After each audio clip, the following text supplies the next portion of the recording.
Hello, Biz Catalyst 360 and Northern Lights Publishing welcome you to RoundTable 360 with your host and moderator, Joseph Carabas. RoundTable 360 brings together people in the creative fields, dancers, thespians, poets, actors, musicians, authors, and others from across the globe in conversation about things that are relevant, irrelevant, serious, and fun. Today's episode is How do you bring on the magic? Do you channel the goddess? Are you inspired? Do you sacrifice to the muse? Do you see things, hear voices? Today's guests include creative shapeshifter transforming challenges into vibrant opportunities, Jen Lynn Ford, magic realism and urban fantasy author Laura Korber, community engagement project creator and professional educator Dr. Hope Letcher Croney, creativity guide, expressive and experimental artist Sarah Bowden, and a host of others. Stay with us and enjoy. But would you care to explain that, and we can So pick it up from there? part of the discussion, Joseph asked me where I gained my inspiration from and how I connect with my work as an artist. And I was talking about how I, the first point of contact or connection, I see myself as channeling the energy of my own creative muse, which happens to be the goddess Bridget, the Celtic goddess Bridget, who is associated actually more so with poetry and the spoken arts, but I feel her energy very strongly in me. She's also the goddess of alchemy and fires, and I love the idea of art being a form of alchemy, any creative pursuit being a form of alchemy. So, we all take our sort of base materials, so to speak, and we turn them into pieces of magic. And that's how I see the way I create art. And that's why Bridget is so important to me, and how and when I'm creating, when I'm fully connected with my muse, my goddess, that's when I feel like I'm in total flow.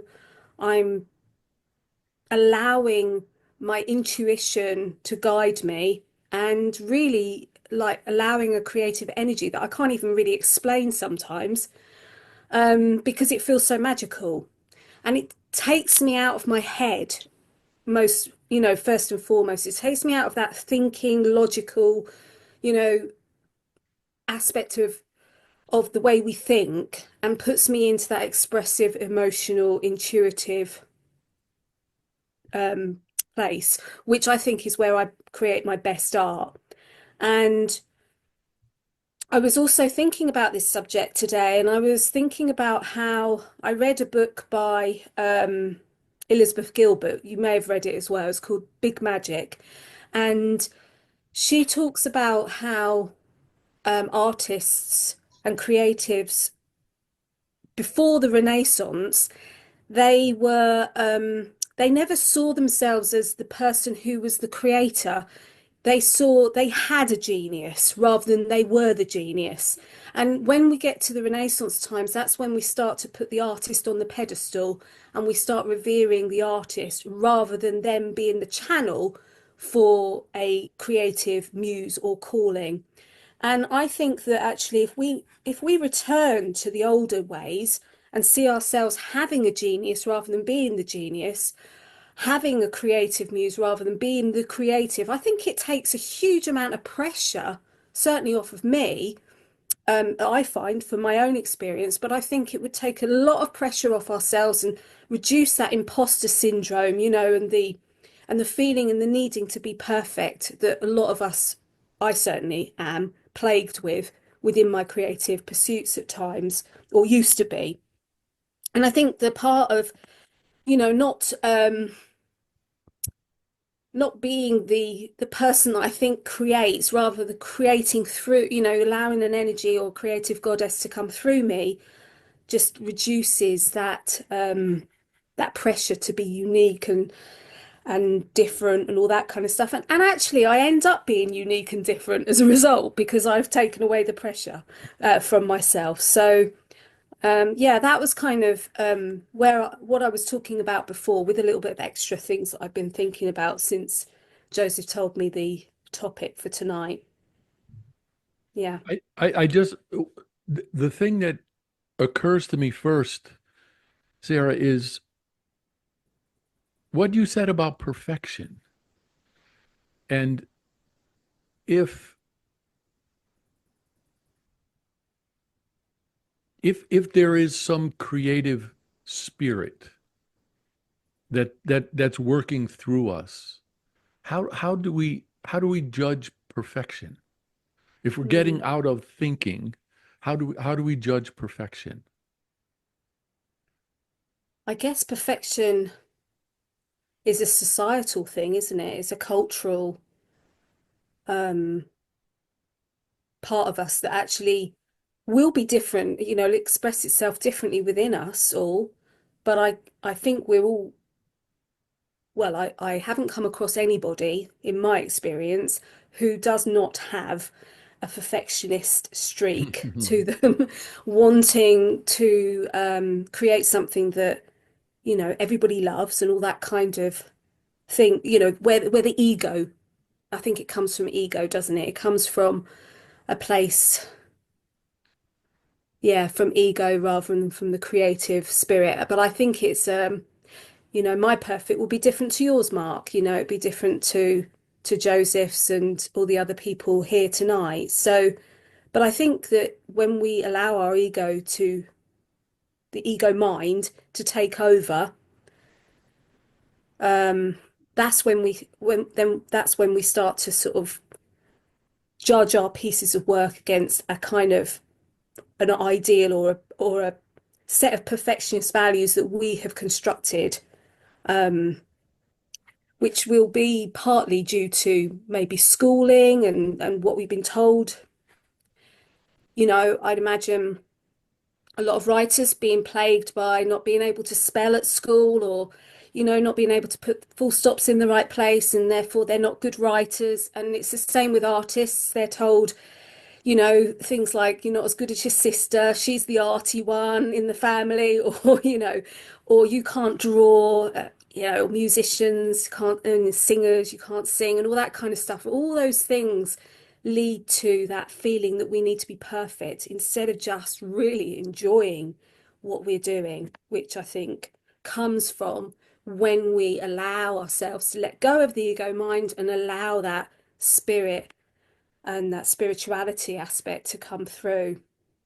One of the things, one of the many things that I love about these conversations is that they compel me to um, think about the relationships between things that I might not otherwise think of. And so while you were speaking just then, Sarah, I was thinking, and this is not exactly the way you said it, but when you raised the notion that the idea of perfection is in some way based on context, I wonder if thinking that inhibits our willingness to take risks. Mm, I'd never thought about that before. yeah.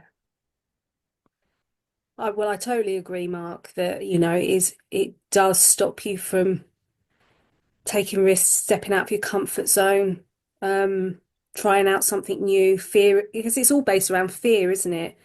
You know, but I have spoken a lot, so I'm happy to sort of just allow other people to come into the discussion now. But thank you. Thank you. Jen Lynn, you had something to add, please. Yeah, thank you. It's my first time here, so I wasn't really sure how um, the modalities of conversation, but I think that, what if we believe that we're innately, perfect, instead of imperfect, is something that, as an artist, really helped support me in not and losing that judgment, because it is a judgment really of morals, right? It's a judgment of morality that we're placing inside of this construct of perfectionism, and allowing the process to take place when, especially with art, right? When it's something, or like when you're doing something that you can see and you're not liking the way it's going. It's not coming out the way you had it pictured in your head, right? And you're like, there's this disconnect between what's happening and what's happening between your hands. And in life, it happens that way a lot too. That something may be unfolding, but it's not exactly the way that we thought that it was going to be. It's not the way that we wanted it to be. It's not a perfectionism. It's the construct of what we think it's supposed to be that's unfolding, that's not connecting, that we get frustrated with, or that we experience that place of misunderstanding, not understanding. So it's a moment of trust that we're in, being placed in. And when we step back, or when we complete the project, we can look and see that, it actually turned into something really beautiful. Everybody can say, "Oh my God, I don't know how you created this. Where did this come from? What is your muse? What is your process, right? How does this happen? How do you do this?" So when you're down in the thick of it, when you're down in that little micro place of that creating, it's just a moment of remembering things of such and being innovative, being able to say, I can't change this line, right? Basically, I etched it and it's etched in concrete. So how do I get around that? What can I do with this? That you adapt and you flow. And I think that when we step into just the what if belief, what if I choose to believe that I'm co-creating? I can choose to believe that I am the creator. I can choose to believe that I am the genius. I can choose to believe that I'm a channel of the genius. Um, what if we believe, right, that we can do that and play with that, which is something that I do very often, very much. Connect into this place of all things, or a place of no things, this place of expansive flow. The Tao refers to it, right, as a place of 10,000 things. It's a place of all things and no things. You can't describe it. There's no words for it. But when you step into this place of creativity, or intuition, connection, you're able to pull through that and pull it in to something. And I think the ultimate creation and place of creation is that expansive place of super genius, where all of those constructs are removed. And for me, that's just been my experience. When you really remove that perfectionism.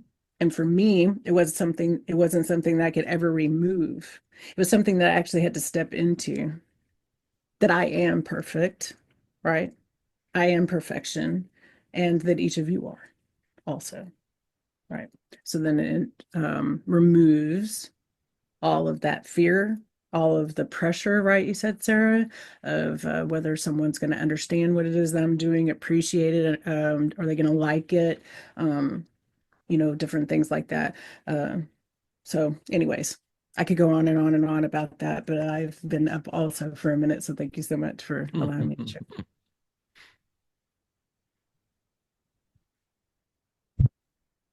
Kenneth, you should talk. You said you couldn't stay long.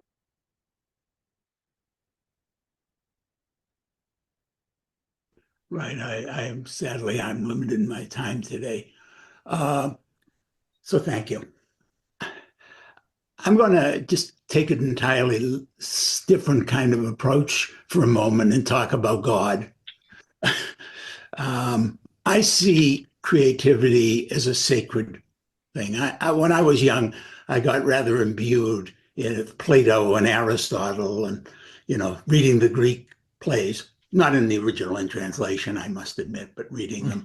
And I've come to believe that the artistic process is a form of worship, and that we as creators are what Plato called a demiurge. We are starting with imperfect, less than total and we have to do the best we can. And whether we transcend or not is the issue. Do we create something that gives others a sense of the sacred, of the awe? And a couple of things I'm reminded of. One is, of course, that nowadays there are many people who see God, the monotheistic Judeo-Christian Muslim God, as being less than perfect and less than omnipotent. And that, of course, goes back to Leibniz. But the other thing is that the awe comes from the recipient. I don't have the awe. I write the book, I put on the play, I write the poem, and then does it reach awe in you? And what is awe? Well, we know from people as much more brilliant than I am, we can't necessarily define what that is. So in the end, I'm always, whenever I'm creating, I end up going back to a play by Luigi Pirandello, which is one of the most seminal moments in my personal artistic development. The play is called Tonight We Improvise. The premise is really quite simple. The premise is that these characters, the director and the writer haven't shown up for the rehearsal. So these characters have to put on a play all by themselves. Okay. And they come up with a play. And the play is very simple. There is a woman. She falls in love with a man. They have children. She loves opera. It's, hey, Luigi Pirandello, he's Italian, loves opera. Talks with his hands a lot too, right? And so all these people love going to the opera. But the man, the husband, has become jealous. He is jealous. Now, whether he is jealous of the opera itself and how it can transform his wife, or whether he is just jealous that she might meet somebody else, we're never quite clear. But he is jealous. And so he creates a cage into which the wife is kept in. She's kept there, prisoner. She cannot go out. Everybody else can go in and out. Her kids can come in and hug her, and schmooze with her. Her mother can come in and reassure her. But she can't get out. She can't go to the opera. So they all go to the opera without her. They come back, and she, feeling so deprived of the opera, dies. Stage goes dark, end of play, audience applauds, the lights come up, and she's still dead. The actress is dead. Okay. And that, of course, is the real end of the play. And to me, that deprivation of the sacred, that inability to reach the sense of awe, is numbing, it is killing, it deprives. And our job, whatever artistic form, and I write poetry, I write plays, I write screenplays, although I haven't gotten any of them produced. And I write novels and all kinds of, what I'm looking for is that, oh my God moment from the other person, not from me. I mean, I'm easy to get to the state of awe. I look out the window and I'm in awe of the sunset. I'm in awe of the sunrise. I'm in awe of the wind. Hey, I'm an easy target for that. But finding it in the other person, getting them to say, oh, that to me is the purpose of art. It's how we should be measuring ourselves. And it is, in my sense, the real source, the emphasis, the motivation for art. And with that, I'm going to shut up. I only can stay a couple more minutes, but I really wanted to share that.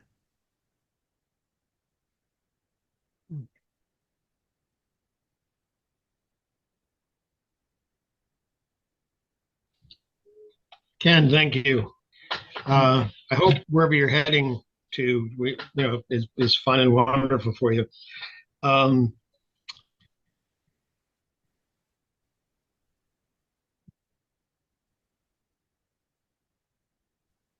about, talking about our process. How do we access the divine, touch the divine, contact the muse, channel, whatever?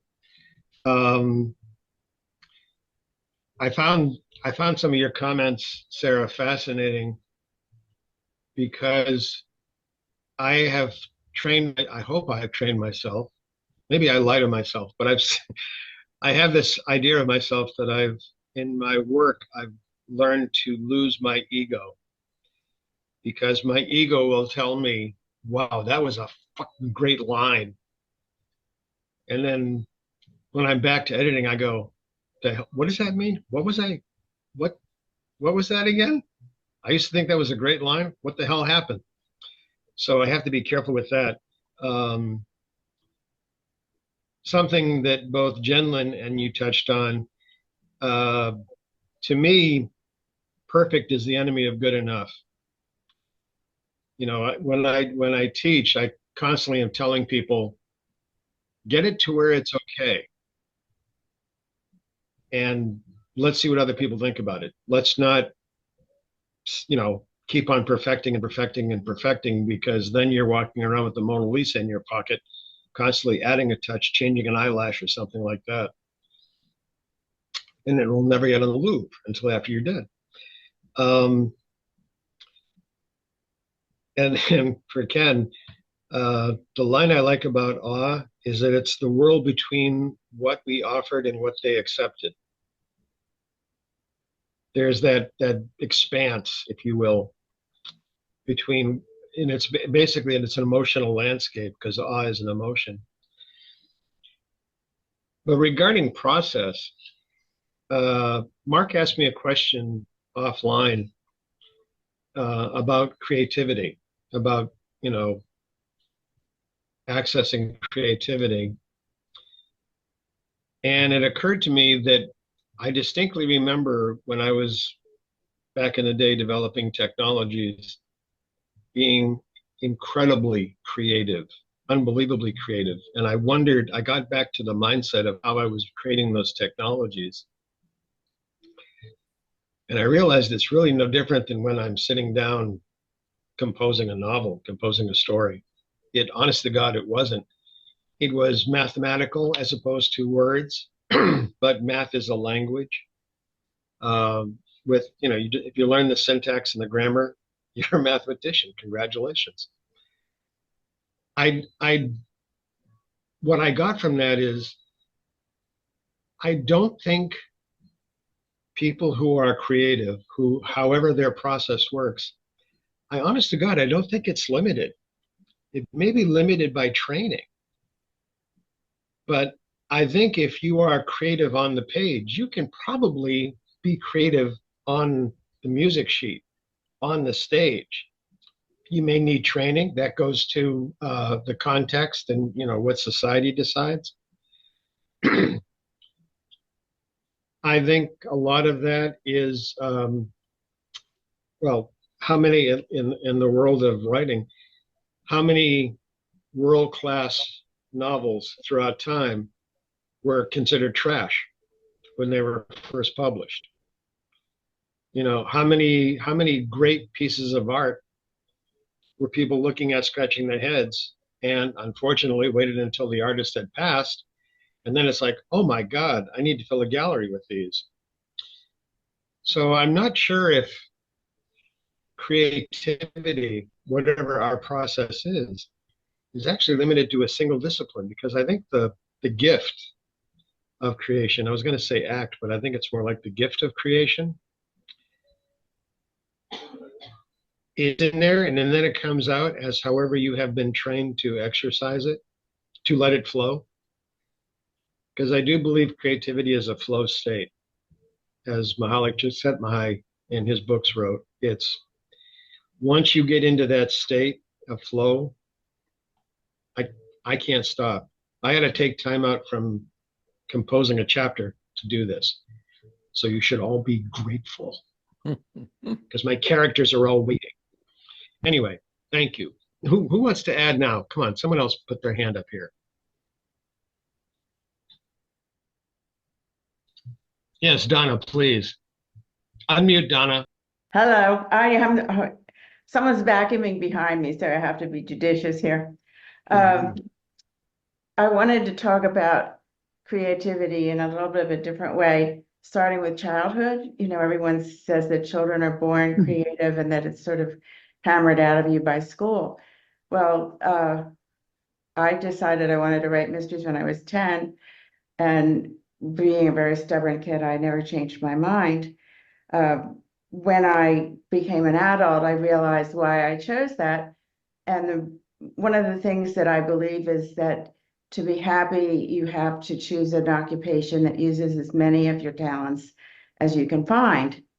And just by luck or childhood intuition, I like quirky details. I like playing with words. I like people. I like puzzles. I like solving problems. And I'm not really that fond of reality. So writing mysteries really works for me. And when I was a child, I also was an only child, and I practiced describing things to myself just for fun. I'd take out the trash and I'd pretend to describe the smell, or I'd see the rabbit across the road, or it was a game with me. So it's sort of creativity for me is more of a habit, and I just sit down and get to work. I'm not waiting for any muse. It's my self-image all my life, and it's who I am. So yes, I'm afraid I'm a little of a perfectionist, Jen Lynn. I hold myself back trying to be better, but it's my process, and I'm happy with it, and I'm very lucky to be doing what I do. There you go. That's my take on creativity.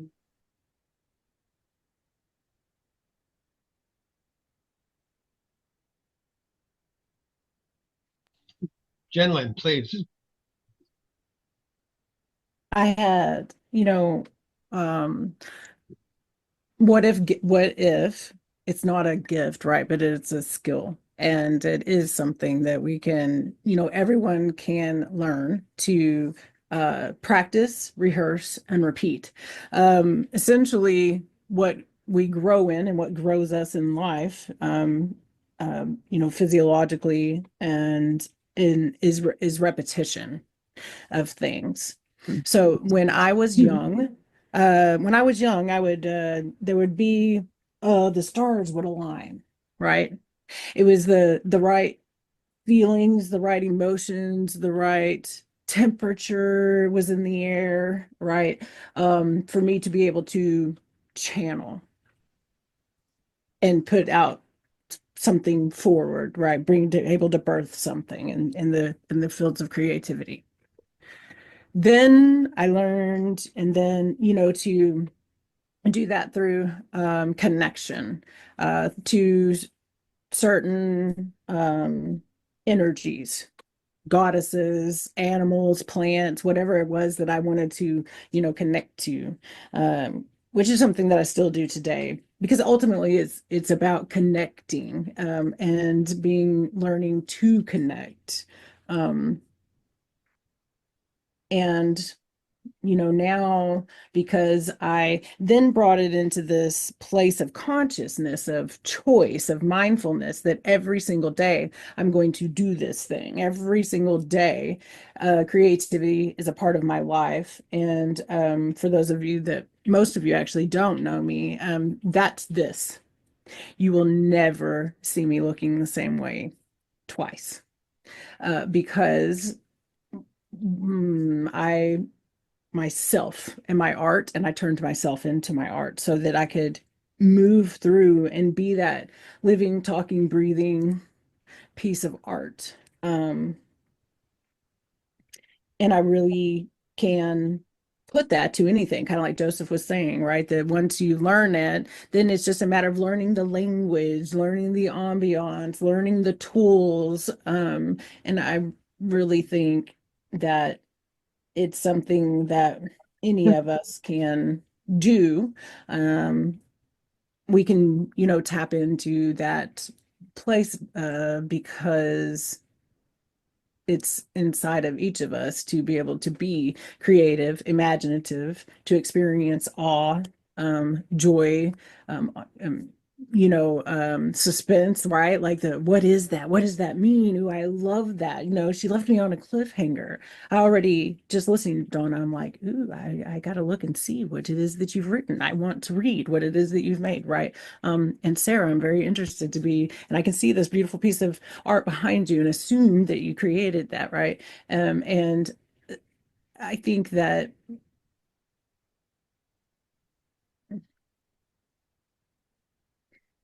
it ultimately is like the path to lose your perfection. For me, it certainly was. Um, and another way is because I stopped looking at it as perfecting and improving, but rather, how can I do this differently? It's not a perfection. It's just it's just a different angle that I took. It's just a different turn that I took. It's just a different piece of curiosity that I'm now going to look at, and see what I can do with it. It's just a different element, if that makes sense for me. Jen, thank you. I want to bring, Mark, if you can bear with me a minute, I want to bring Laura into the conversation because I may be the only person here familiar with her work. And Laura, I'm going to ask you a moment. Jen Lynn, I've seen some of the most amazing artwork you have made of yourself in other meetings. And I'm going to ask a question purely out of ignorance, so bear with me if, feel free to laugh at me. Is what you do performance art? No, I am just literal walking, talking, breathing art. So when people will all come up to me, people come to me to take pictures with me, people come up with me to ask me questions about what it is that I do.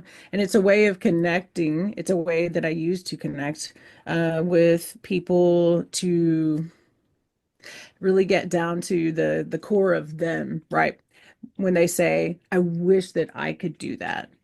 Well, what's in your way? What's stopping you, right? And those kinds of things. Just to get to the core of humanity and have those conversations, and change people's perceptions and their lives, I guess, one day at a time, one person at a time. Excellent. Thank you. Uh, for those of you who are unfamiliar with Laura's work, um, she writes some of the most amazing, what I would call urban fantasy or magic realism that I've ever read. And Laura, you're based up in the Pacific Northwest, I know.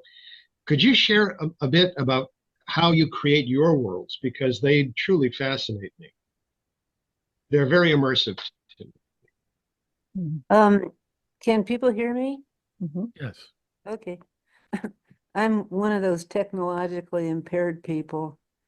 And actually, Joseph invited me to be part of this way back in the beginning. And I've simply been unable to get on due to my incompetence. And what happened this morning was I checked my emails and there was one that said that this show was on, and there was the link, and suddenly here I am. So anyway, in response to this question, I actually have no imagination at all. I've been listening to what people have been saying, and there's bits and pieces that really resonate with me. The first story about the actress that died. If I'm not doing something creative, I get so bored. I just get bored. So I need to be doing something creative. And then Jenilyn was talking about how there is simply a very practical work aspect to it. You just need to learn the skills. And there's a phrase from Carlos Castaneda. It's called controlled abandon. And you need to learn the control part. And then when you get good enough of that control part, you can do the abandon part. It's like downhill skiing. Hmm. And so, you know, what is my process like? I'd say it's like downhill skiing. And by the way, I can't ski for shit. I almost got decapitated by the chairlift. I'm not good at physical things. But as far as the control part of how did I learn to write, I think I just did that without realizing it by reading a lot. I've always been very much a reader. I grew up in a family that did not have a television. Wow. My parents actually had a library in the house. And I was reading, my mom was checking books out of the adult section of the library for me when I was too young to be allowed in that part of the library. This is back in Iowa in the 60s. Anyway, so I just learned to write by reading, and as far as where I get ideas from, I get them from the reality, from the real world. I just finished a book about a woman who goes to Truth or Consequences, New Mexico. Why? Because I'm a woman who went to Truth or Consequences, New Mexico. My sister-in-law needed to take a break from the real world, and she picked an obscure place that she was unfamiliar with to go to be startled and interested and take a mental break. And she picked Truth or Consequences. She and my brother lived in Wisconsin. And so she was down there for 6 weeks and loved it so much that they now live there. So I took that and I made a story about a woman who feels stale and bored and unhappy and doesn't know why. And so she goes to Truth or Consequences, New Mexico, except that I made it, it is a very entertaining town because it's weird and it's funky. And there's a lot of artists there. And it's just looks like dust and dirt until you walk around, and weeds, until you walk around and notice that somebody has been littering the place with junk sculpture. And until you notice that when you walk into the cafe, it's full of retired artists who are pioneering the town because housing is cheap. And the landscape is flat and rocky and full of petroglyphs. So that's what the book is about. It's about noticing, it's about being delighted by what you can see out of your eyes. So where the hell did that come from? It came from real life. This is what I mean when I say I have no imagination. Laura, thank you so much. Mark. I'm trying to connect dots as quickly as I can. I have no idea if it's going to work. When you were talking a while ago, Joseph, about people being able to participate in various creative disciplines, I started to think about technique. And then when Donna was talking, I was thinking about technique in a very different way, given the way Donna has gone about it. And then when Jenlyn was talking, I was thinking about technique in yet another way. And I wondered then if creativity could be a technique. And I wondered if that technique, if it's too simple to say, that technique is just letting go. Letting go of preconceptions, letting go of the contexts that we talked about earlier, in which judgments might be made. Well, that's not perfect, or oh, that's not good enough. Oh, okay. maybe that's true, but by what standard? So I don't know what to make of all that, but that's actually what's been going on as I've been listening.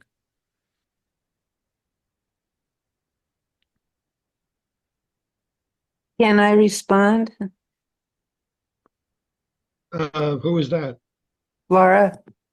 Oh, yeah, I'm sorry, Laura. Yes, please. Be right back to you, gentlemen. Please, Laura, go ahead. Oh, well, Mark was talking about, can creativity be a technique? There's a book called Drawing on the Right Side of the Brain.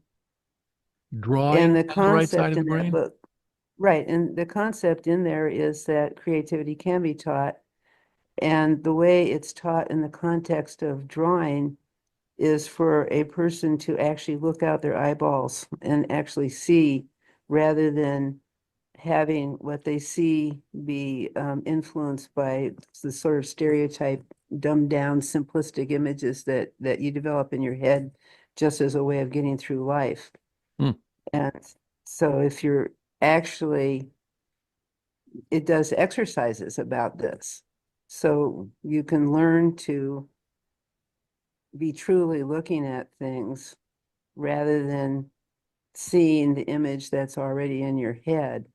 And I think that that applies to pretty much anything, whether you're telling a story and the characters are just stereotypes, or have you been looking at people and listening to them and watching them, and then you can start putting that stuff together. So anyway, that's my comment. I think that creativity can be taught, but it has a lot to do with paying attention. First of all, Laura, thank you. And secondly, I think maybe it could be expressed by saying it's a matter of letting go of preconceptions or Mhm. or I don't know, habitual observation or something like that. Exactly. Yes. Thank you. Yes. How about it's letting go of internal prejudices? Well, yeah. You know? And I don't mean, well, I'll never be able to do that. I mean, like, what if that was, give it something else, you know? And I want to get to you and bear with me for 1 second, gentlemen. I think a lot of being creative is not caring about public response, because I've written stuff which I know I'm if I publish this, I'm going to lose 7/8 of the audience. And you know, if I may, I think Jenlyn has been incredibly courageous with some of her artwork. I don't. I've been in places in my life where if she came out of the house like that, people would be, you know, burning crosses on her lawn. Anyway, please, Jenlyn. You so yeah, you absolutely can not care. And Hmm. to get to that place, I have spent and it, you know, my entire life diving into, swimming in all of the taboo, basically, right? Like, well, all the things that you're not supposed to do. I call myself the iconoclastic visionary because what I do is take what is sacred and especially hand it to me if it's sacred, so that I can really remove all the constructs of it to get down to the sacredness that's in it. And or is it sacred at all? And or is everything sacred, right? Is all of it sacred? But to play with that, to say that I'm this, to say that I'm now that, and to play and swim around in that, you know, and then to be able to do that daily. Also, there's so many reasons why I do it, but so many are also to say, you can do this. I can pull up my phone and show you 1,000 faces of myself, and I'm still standing here. I'm still living. I am not harmed, right? It doesn't mean that I've never gotten people that don't understand, right? Nobody really understands. I don't need to be understood by anybody else other than myself. This is for me and about me, but this is also what knowing that opens up and allows to happen. I think it's about flow, right? So when we're, like meditating, if you meditate or even doing the dishes or in bath, water, things like that, there's this place, or if you really look at something, and I think what Laura's talking about, like, is there's this practice where you use your non-dominant hand and you look at your hand and you don't look at what you're drawing, you just simply look at your hand, and then you begin to see past the shape, and you begin to see the different markings, and then you get to see, you begin seeing all of these layers because you're really looking at something and you're really giving it that intent. And when we do that, there's this place, there's a line, and it blurs, literally, where it kind of blurs. Even if you stare at something very long, you kind of let your eyes cross and just let that blur happen. It's kind of like being in that space. That's flow, but it's also particular brain waves in your brain. It's also a biological state that you reach in your body, from the chemicals and hormones that are being released in your brain, and the amount of connection, and communication that you have between your brain and your body. And that also support, right, or don't support you being able to experience that place, and that state of being. Um,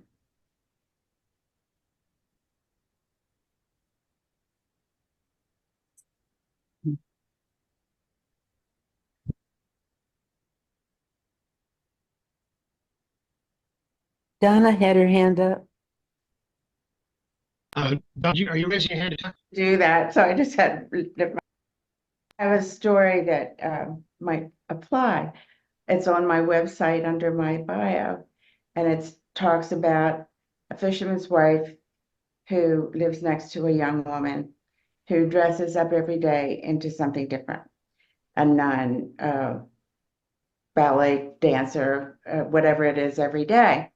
And the fisherman's wife worries about her, and meanwhile, the girl who's dressing every day feels sorry for the fisherman's wife because she's living her only life.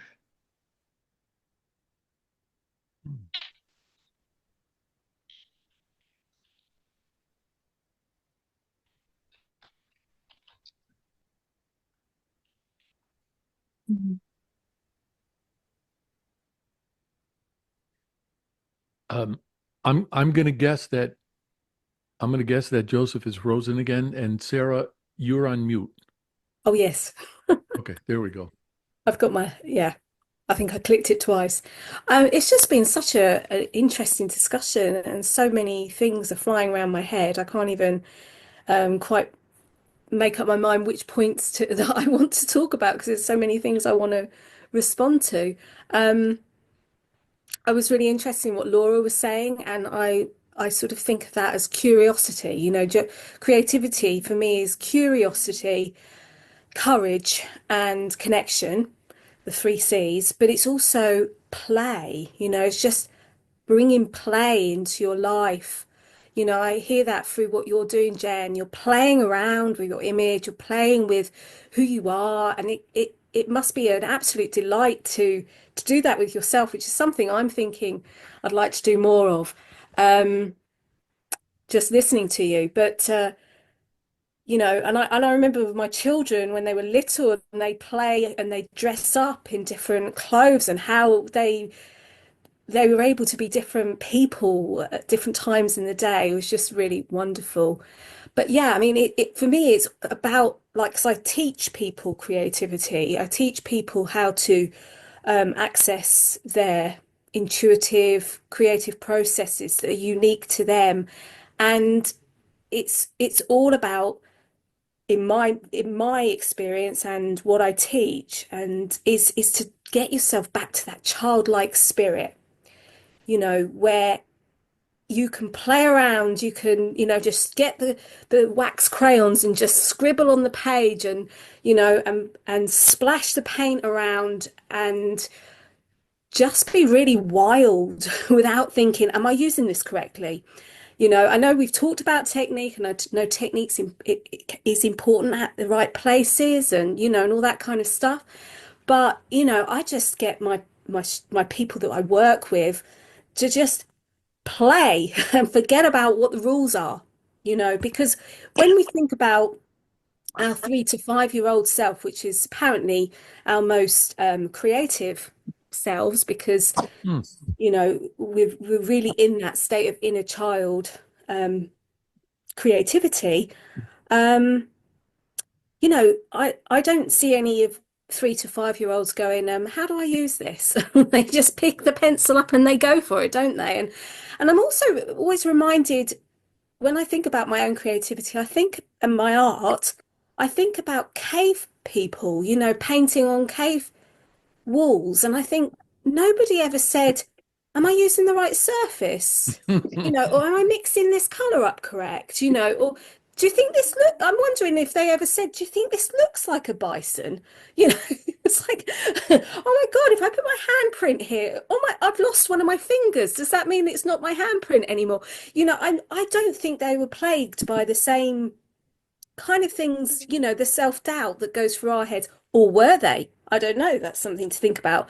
But yeah, I just think that when we get into the spirit of child, or whatever we're doing, whether we're playing with words or playing with paint or playing with um, music, I think that's when it becomes really exciting for me. And that's when it really brings out that curiosity. What if I put these two colors together?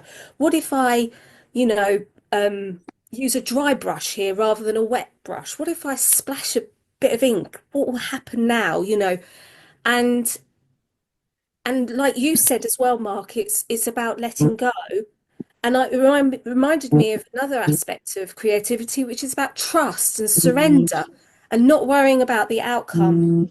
And it reminds me of the Tibetan monks who make the sand mandalas. And then they make these beautiful mandalas, and they're all intricate and fantastic. And then once they're done, they just wipe it away and start again, because they know that it's not important about what you actually create. It's not the result that's important, but what you feel and how you are when you're in the state of creativity. And I love that. I'm not sure I could ever do that myself. Yeah. I'm not in the place where I can just like tear up a piece of work that I really love. But I guess it's a little bit like what Jen's doing every day, wiping off the makeup, taking off the wig. Or I'm sorry, I'm not saying you're suggesting you're wearing a wig right now, but if you are, yeah, okay, fair enough.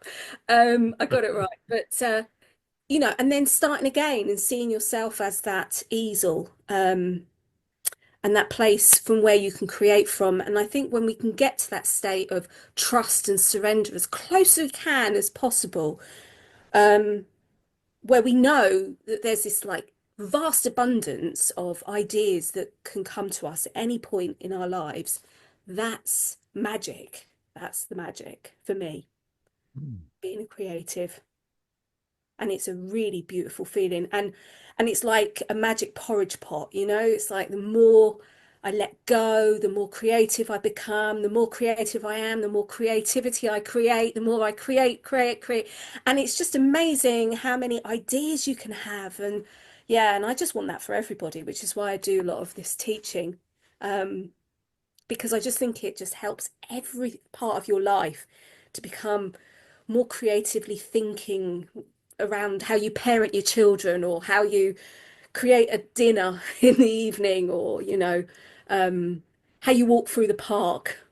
Just it just makes you think about these things differently and makes you really curious and full of awe and wonder for what's around you. Yeah. Thank you very much, Sarah. That was beautiful. Clara, who on my screen is over here on the left-hand side. Clara is, and feel free to correct me, she's an award-winning poet, and she's the editor of Carmina magazine. I will occasionally do poetry. It's not my go-to place, but I am very curious about the creative methodology, because it's such an eloquent, beautiful form. To be a lyricist, something in a 2-minute song that evokes such strong emotions in people. So could you share that, Clara, about your process and how you do what you Yeah, definitely.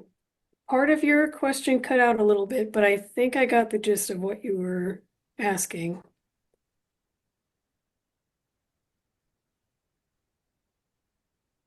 I think you're a little frozen.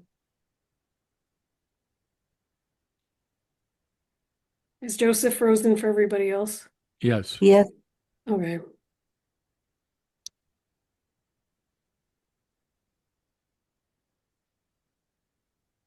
I'm waiting to see if he comes back, but I think Well, if he doesn't, this is being recorded on my machine, so even if he loses it, it won't be Okay. lost. Cool. Yeah. Well, he shall resurface eventually when the internet gods decide. But yeah, so with poetry, and I think everybody, the ultimate caveat is that everyone's creative process is different. For me personally, when I'm composing poetry, I find it really beneficial and really helpful for me to focus on a feeling of a channel or an inspired state. So I really liked what you were saying, Sarah, earlier about the importance of removing ego as a block to your creative process and viewing yourself as a vessel rather than the creator with all of this responsibility. So I find it the most helpful that my poetry flows the best and is the best that I can create when I remind myself, let the poetry write itself. Let the ideas write themselves. And your job is to just get them in some physical form onto paper. And I think ultimately what I'm doing is I'm tricking my brain into focusing on the subconscious and tapping into that subconscious creative process instead of getting myself hung up and tripping myself over on analysis. Because otherwise I'll be way too critical. I'll be way too focused on, well, do these words sound right? Do they go well together? Is my poem making sense? And I'll get so focused on reception that I don't even create. So I find it really important to just get in a kind of headspace where I've got the right music, I don't have distractions, I just have paper and a pencil and just let it go. Just let whatever comes come. You can edit it later. It's my mantra. I'm always telling myself, you can edit it later, edit it later. You just have to get that initial burst of creativity down onto the page and then the rest can come later. But it can feel very akin to, I don't know if a trance-like state might be too intense of a word, but it is a very honed in, very focused, meditative state where it's almost like a dance, like a mental dance, where it's just the paper, the pen, and words. And they play themselves out. And like I had said a bit earlier, I feel like my best work comes when I am not putting too much stress on myself as the creator, where it's just, okay, the poem is writing itself. What needs to be said will be said, and I will hone it and polish it later. And I imagine that there are a lot of writers who create similarly, but then there's also ones who are going to do it completely differently. Um, first of all, I love the way uh, the ideas in this conversation seem to flow together. So I started thinking something in particular, Jenlyn, when you were talking, and then Clarabelle, you just flowed right along with it. And here's what I was thinking. Um, Years ago, I'm thinking this was probably in the 80s. I was reading an interview with Billy Joel, and he said he hated writing, but he loved having written. And even at that point, it made no sense to me. And then more recently than that, I happened to watch a documentary about Billy Joel, and he hasn't recorded. Well, I shouldn't say it that way. He hasn't released any new music since the 90s. And he hasn't done that because he's afraid that what he might release now would not be up to, and I don't know how you judge this, would not be up to the standard that he believes he had established for himself earlier. I that makes zero sense to me because again, picking up on what you were saying, Jenlyn, it's not the product, it's not the having created, it's the creating, it seems to me, that's most important. Anyway, that's Billy Joel's 2 cents. That's really sad. Yeah, it is. That's what I thought too. It's interesting to hear what you're saying, and I apologize for jumping in late because I was being creative with my son, who I think only Mark has met. So Mark, hi, Colin says hi. However, it's interesting hopping in the part that I do, and thank you for letting me join, because as a teacher, I am great at telling my students, just get it on paper. Don't worry about it, we'll edit it later.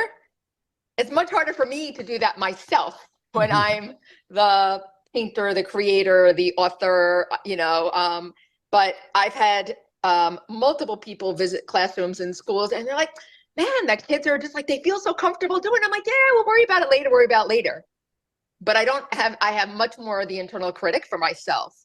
And the other thing is my ideas flow much better if I'm holding a pen, a pencil, and a piece of paper. I cannot go from mind to keyboard. Like there is some that does not flow for me. On the piece of paper, I'm writing it, I'm making an arrow, I'm crossing, like I don't even bother to erase, cross it out, blah, blah, blah, crumple it up. It's on, that to me seems like part of the process. A few times I have tried to go, okay, great, I have an idea. Let me just go mind to keyboarding it. And I'm like, okay, yeah, not loving this. It just does not work for me in that way. And I'm definitely, well, I'm not a digital native, but besides that, like it's something with me, with the creative process of, I'm less afraid, oh, here's some paper, here's some cut glue, move the pieces around. I just did something for a local show. And I mean, my husband's like, so is this the way you thought it was going to look? I was like, I really didn't know. Like I had a concept, but I didn't really know it was going to look like this. I'm like, but I'm at the point where like, yeah, it's good, it's done. And whereas when I was in classrooms and doing professional development, I so methodically planned. Like, here's the plan A, it's going to go this way. And I'm a bad outliner, but I do it like, but for artwork, it's like, okay, wait, oh, what do I see? There's like a piece of paint I haven't used before, or a piece of paper. So that flow I have in that state, which, you both talked about getting into that state where like time just does not matter to me. Like, oh, like, hey, mom. It's like, oh my God, what time is it? Like, and I remember being like that as a kid. Like that was the best part of school for me, was when you could be in the art room, after school. I'll stay after school all the time to do artwork or something. It wasn't a punishment. But knowing yourself, like I know when I'm ruminating over an idea. Like it's there, it's not there yet. And I'm writing all these little post-its or I'm drafting it, or it's like, okay. And then when I have it, don't talk to me, don't interrupt me, leave, like get out of my space. It doesn't always time itself great, you know, depending, but so it's interesting to hear like that sense of joy. You know, I celebrate Hanukkah, and in our community, I had gotten a grant to build a menorah for the community because they'd never had one. And it got bigger. So now it's like 9 feet by 9 feet. Thank you. And last week we had kids at the day camp over the summer created milk jug luminaries for us. And the adults were like, man, it's so cold. Like, we're not going to lay them out. We'll just put them at the beginning. And then we had 5 kids. They were having the time of their lives, putting a little sandbag in, putting the candle in, running. They could not be out in the snow long enough. And that joy was like, hey, let's lay in the snow. Let's make, you know, angels, like Sarah, you were talking about. They were just in that joyous moment. And I was like, you know what? Next time I'm out here with semi-appropriate clothes, because I definitely wasn't to lay in the snow. I was like, I'm going to go lay in that snow and make a snow angel and have that joy. So appreciate everybody's process. And I, you know, it definitely is not a methodical up every day, 9 o'clock writing, up every day, 9 o'clock creating. I don't know if I'll ever get to that schedule. And if it fits your personality, great. I just think I was so routinized 40 years into school. Maybe now that's why I'm like, I can't do that. I don't know. But that's my 2 cents on what I heard. And thank you for the platform. And please tell Colin I said hello right back. I will. Thanks, Mark. Thank you. Jenlyn, please. I was, you know, listening, of course, the whole time. And something that came for me when you were speaking, Hope, is, you know, one thing that we've also all talked about is what I would call a talisman, right? It's the pen, it's the paper, it's the thing that we associate, and if you will, that's outside of ourselves, that we give the power to be able to create what it is that we're bringing from the inside out. Okay. And so,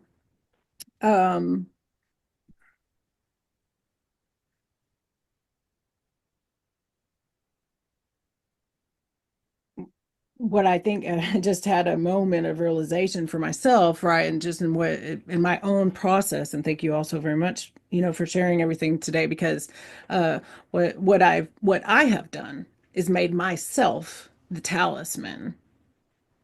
I'm the talisman, right? So I've created, and how I've become part of how I've physically even become the creator is that I am the creation. So there's something to that, certainly for me, because I can identify and recognize I've been through all of the stages, right, that all of you all mentioned and talked about, and all the different ways to tap in and find that flow. And yes, it is knowing and understanding the equation, and it's also understanding that it is a flow. So then we learn how to get into the flow, right? We understand what our brain and our body are doing. We understand how we can physically get there, and then there's so much is also of course, wrapped in our mental mind, our belief systems, and the ego itself, right? What's wrapped up around that is where it wasn't accepted, where it wasn't safe, where you were ridiculed, or whether it was where it was drilled into you that things had to be perfect, you know, where you would get you know, in trouble, or you weren't liked, and, you know, things of that nature. And when we do I would call, you know, the deep work for within ourselves to be able to pull that out, as within, as without,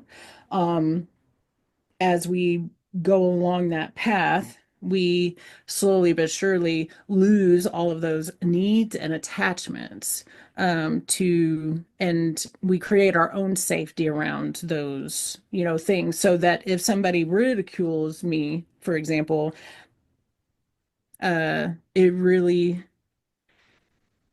does not, um, that's a reflection of where they're at, right? That's about them. And I then have empathy for them because they're not in a place where they can experience joy in that moment, or awe or curiosity or anything other than the hurt that they may be feeling, or that. And so that's the other reason, ultimately, down at the core of the being, is that when people come to me, and I'm able to have those conversations, that's the place that I'm able to reach into. That's the place that I'm able to help them to connect to. That's the place where I'm able to stand very firmly and not wince, not move away. I'm able to see them, hear them, and help them be okay with where they're at, because I'm okay with where they're at, right? And that is all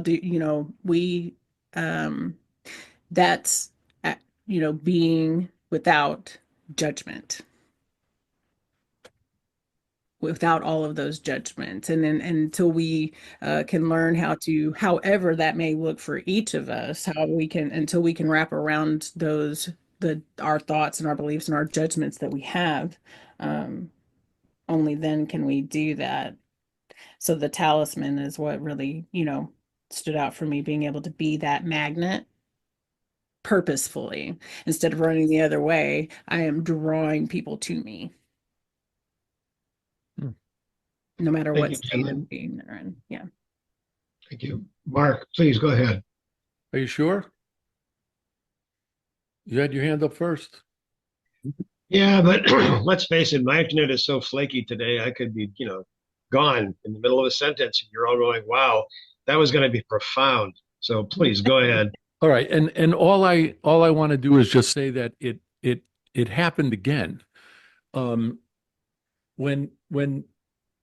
Jenlyn was talking, I was thinking about the comment you made earlier in this conversation, Joseph, about prejudice. And so first I wrote, and I was going to ask you if you thought this made sense to you. Belief system plus ego equals prejudice. And then as Jenlyn was talking, within belief system, I also put hurt and pain, because I think those things start to inform whatever it is we believe. And so all of that plus ego, I wondered, Joseph, if you think that might equate to prejudice. That's what went through my head. Are you talking about prejudice internally about one's own work, or prejudice externally to others?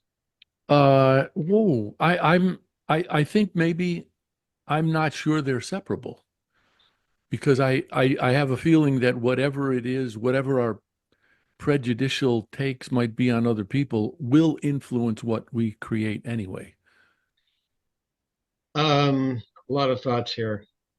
One of my core beliefs is we treat others as we wish to be treated.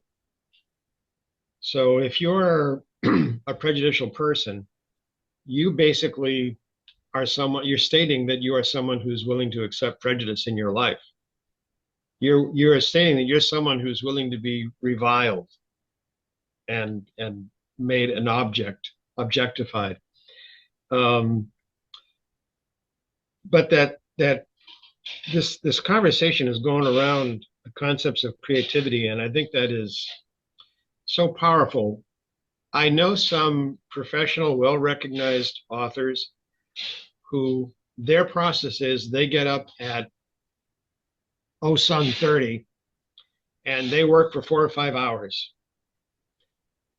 and then they're done. But there's no interruptions. They literally go into a room where there's only their word processor on a computer. There's no internet. There's no phone. And I will be very honest with you. Their books bore the crap out of me. My God, they are the most tedious reads I've ever come across. And even the ones who write series, repeated character series, I'm like, oh, dear God, oh, look, somebody did something. Can we have dialogue, please? They're really tedious reads. Now, here's the thing that goes into it, something that Jen Lin was bringing up about the brain, how the brain works. We do, if you ever get a chance to read Nature Neuroscience, and I can send you articles because I know all of you are going like, oh, Joseph, Nature Neuroscience, please sign me up. Anyway, thank you so much. They've had a number of articles over the past 4 or 5 years about creativity and researching creativity. And one of the things we have learned is that people who are what I will call unprogrammed creative, they don't go into a room to be creative. They are, here I am, and I'm going to create. And I don't have a choice in the matter. We do know that the corpus callosum, the interconnective tissue between the brain halves, is hot wired. My God, their connections, they could light up San Francisco on a dark night, which is an indication that the hemispheres of their brain work united, singly, when they are creating. And I've talked with a number of people in the creative fields, whatever the field is, whatever their media is, and I ask them about the core creative instinct. And the way they answer, the way they demonstrate themselves when they answer, the language they use, regardless of their history and background, it is really indicative of both sides firing, but they only have a mouth to get the words out, or a hand to get the words down, or a body, one body to move. But if they could have multiple output mechanisms, whoa, they would be just massive. The thing about belief system, though, which is fascinating, and I apologize, I'm taking up time here. One thing that we found that has been very fascinating in the realm of high-level physics, quantum physics, quantum geodynamics, stuff like that, is that Asian people are masters of it. They can't do classical mechanics, though. They can't do classical physics. They what's a gravity? Oh, no. Whereas Western trained people who are raised in a Western ethos, they can do classical physics, no problem. But you ask them to sit down and do high-level mathematics, what's called experiential mathematics and physics, and they're like, oh, Einstein, oh. So, the belief system and internal prejudice plays a role, because the Eastern philosophies are very much communal philosophies. They talk about getting together and grouping and functioning as a whole. Western philosophies don't. Western philosophies tend to, the individual, the ego. Eastern philosophies subsume it, which means I don't have to obey your laws. I can figure out the laws on my own. That's your science lecture for today. Thank you. Hope, I apologize. I've taken up a lot of time. Please. No, but I think Laura had something she wanted to say before I go. I think Laura, Okay. Go ahead, Laura. And then I was thinking about how to be creative really does, I think, mean that you're making new neurons fire. And I read a story about, gosh, it wasn't Rothko. I can't remember the name of his painter. It was a painter he was a big deal in the 60s. And he was getting $100,000 a pop. And when he developed Alzheimer's, his adult children would stick him in the studio every day, give him the paints, and he'd crank out another one. He couldn't brush his own teeth. Mm. And they were keeping it quiet that he had mentally declined because they were still getting $100,000 a pop for his paintings. I'm actually a painter. I only started writing about 15 years ago. For my entire life, I've been drawing and painting. And I took some paintings to a well, actually I took some ceramic sculptures to a gallery. And the lady, I was telling her that I also like to paint. She said, "Don't tell anybody that." She said that gallery owners are looking for somebody who's producing a body of work, and they don't like it if it turns out you're doing other stuff. And I thought, that's boring. I mean, I switch between things.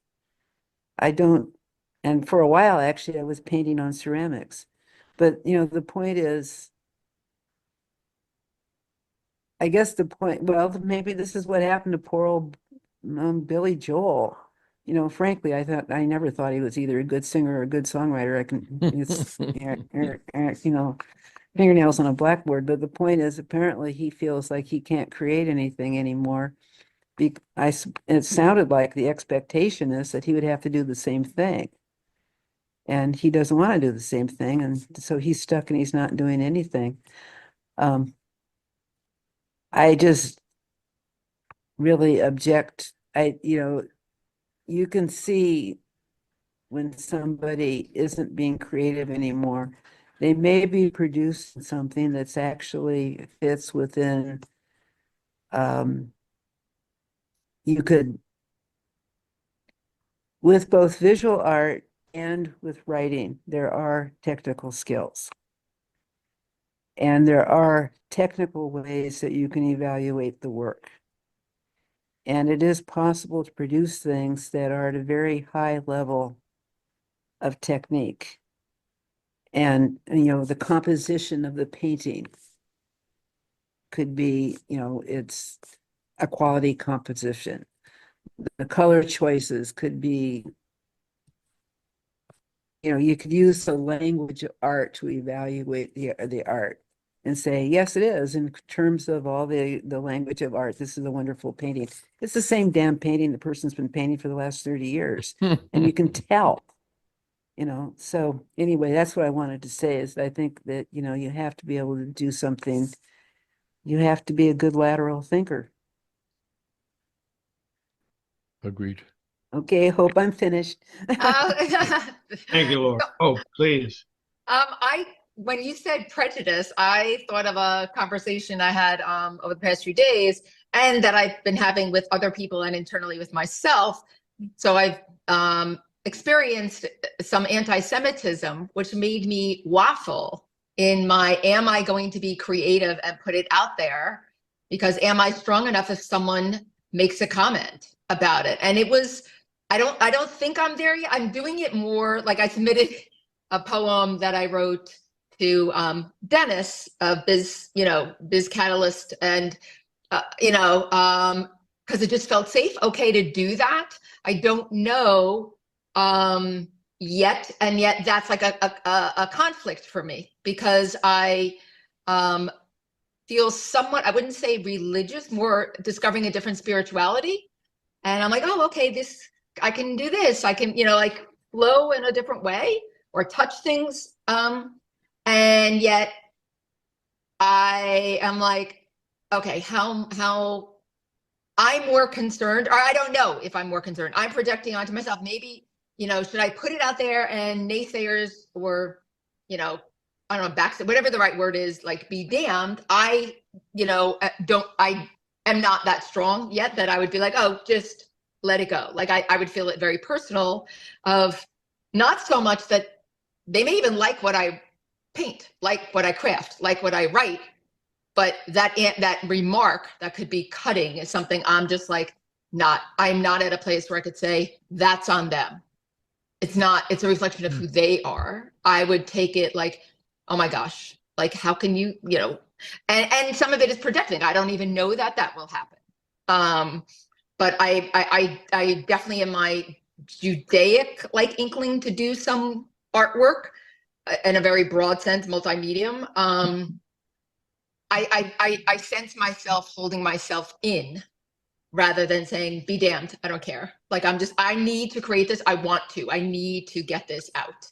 And I'm concerned of the backlash. So when you were talking about prejudice and the creation, like that's where my mind went with, those words. So just trying to appreciate what everybody is sharing about it and the sensitivity. But conversely, a friend of mine who that's their full-time job is being an artist said, Hope, once you claim and you can feel comfortable saying, yes, I'm an artist, there is so much you can express through it and be damned. Like that is what art lets you do. So say it and do it, not as an educator, not as a professional, just be like, I am doing this, and I can express how I want to do it through art. Whereas, he's like, you have more leeway that way. You get away with more when you say I'm doing this as an artist than when you say, which is true. I mean, as an educator, yes, there's a lot more clamping down on us. So, but best wishes to all of you. So appreciate the time. Thanks. Thank you. Thank you, Hope. Jenlyn, yes. I wanted to say, and it was funny because I was waiting to come up to say this, so it's appropriate once again, Mark, right? Like the synergy of the conversation. I was a paramedic firefighter for 15 years. So there's a lot of learning, what I would call like biohacking, right? You experience fear. You have to be able to move despite that. You have to be able to be decisive despite that. You have to be able to walk into a fire despite that. So there are a lot of things that you can do to work around that to be able to do that. And ego is the part of your brain, the oldest part of your brain, that tells you that something isn't safe, right? It wants to protect you. Three things. It wants to protect you, it wants to provide for you, or it wants to procreate. That's what's important to that oldest part of your brain, right? So subconsciously, really, that's actually what all of us are moving through and from all the time, no matter how mindful or conscious we think that we may be. We have really gotten confused in a lot of sense that confidence, supreme ultra confidence, is ego. And I disagree with that concept. And this is why. If you need a neurosurgeon to perform a very, very delicate surgery within your brain, working with the tiniest tools on the planet, going into the most tiniest places within your brain. I promise you when I say you want the neurosurgeon that woke up that morning thinking that he is a god, because then therefore he will perform as such. And you don't want the one that woke up thinking, oh shit, man, I don't know if today's really my day or not. Today, I just, and it sounds funny and we laugh at it, and I love it. And I love using this example because it does get that response. But isn't it true that when it comes down to the power of belief, what we believe is what we are. And part of that, for what you just said, Hope, right, is being able to believe that you are the artist. You are an artist. And also knowing this. When you step out and you step in, really, when you step into yourself, when you step into what it is doing, when you own it, you are going to get both sets, right? You're going to get a myriad of response. People are going to love it. People are going to hate it. And you people, have been physically injured because somebody hated their piece so much. And that's unfortunate, right? I believe that ultimately it is our ability to be gods that we are most afraid of and that keep us playing small, because everything in the world has been designed to have us believe that that's wrong, or that we can't be, or if that we are, then we get hurt, right? Those things.